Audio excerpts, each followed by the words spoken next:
How to influence your partner. Negatively influencing others is a simple task. All you need to do is present an air of superiority, irrespective of whether you're correct or not. This could be in any relationship, whether you're a spouse, colleague, social activist, or politician. The outcome will be unfavorable as your approach will appear arrogant and counterproductive. To positively influence others, particularly your loved ones, you must go beyond just stating facts.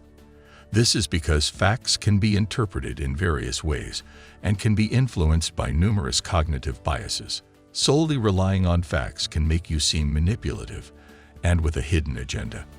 To create a positive impact, it's crucial to demonstrate that you truly care about their thoughts and feelings. You need to weave a compelling narrative that aligns with their beliefs, values, and aspirations. As therapists, our role revolves around influencing people positively, encouraging them to act in a way that serves their long-term interests authentically. It's a lesson we often learn early in our careers that facts or research findings aren't sufficient to bring about change. I learned this harsh lesson during my initial practice with domestic violence offenders in the 1980s. The real transformation only happens when they internalize a powerful narrative of a more promising future. When I started focusing on chronic resentment, anger, and emotional abuse, it became evident that a higher skill level was required to guide clients towards their long-term best interests. Contrary to the common stereotypes of emotionally abusive partners as narcissistic manipulators, many of the people I treated genuinely desire to improve. The secret to successful treatment isn't about labeling their actions, no matter how accurate those labels might be. Instead, it involves aligning with their underlying belief that they can be better and appealing to their humane values, creating hope for improvement. Typically, they don't openly ask for ways to improve. Nowadays, to save time and resources, I directly ask them if they aspire to improve their relationships.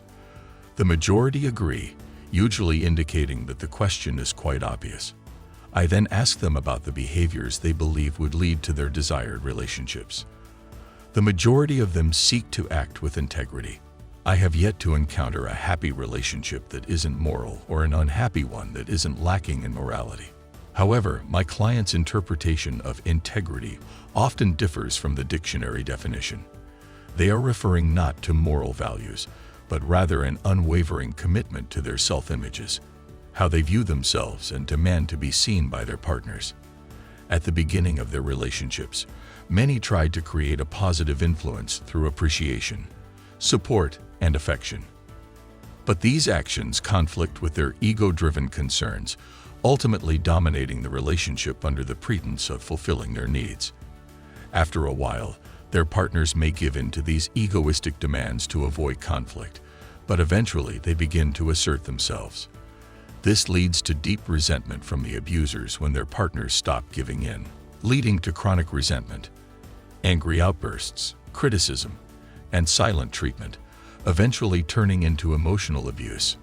The key to transformation is constructing a narrative that aligns with their beliefs that they are unfairly accused, wrongly labeled, underappreciated, and disrespected victims. Beneath their ego-driven facade, they are suffering. They need to understand that their suffering is a result of their perceptions and egos. Acting in alignment with their deepest values can relieve their suffering and pave the way to better relationships. The integrity of values must replace the integrity of the ego.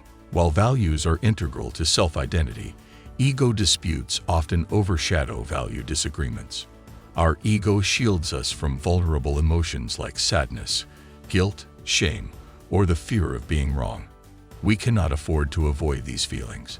They motivate us to act in accordance with our deepest values, making us feel consistently authentic, which is more satisfying than merely insisting on being right. By not blaming others for these emotional vulnerabilities, they act as guidance to stay true to our deeper selves. Partners driven by ego feel they have the right to punish disagreements by withholding affection, compassion, and kindness. However, they find liberation when they respond to feelings of sadness, guilt, and shame, striving to become better partners. Here's an exercise to help you develop a consistent narrative about the relationship you desire, one grounded in humane values and integrity. Note down the 3 most significant attributes your partner contributes to your relationship. For example, sensitivity, generosity, and care. Mention what you see as the 3 most crucial qualities you bring as a partner. For example, loving, respectful, compassionate. Write down 3 ways you want to improve as a partner. For example, be more engaged, more positive, and more observant of good moments. List the 5 aspects you appreciate most about your relationship. For example, companionship, fun, sensuality, vitality, security.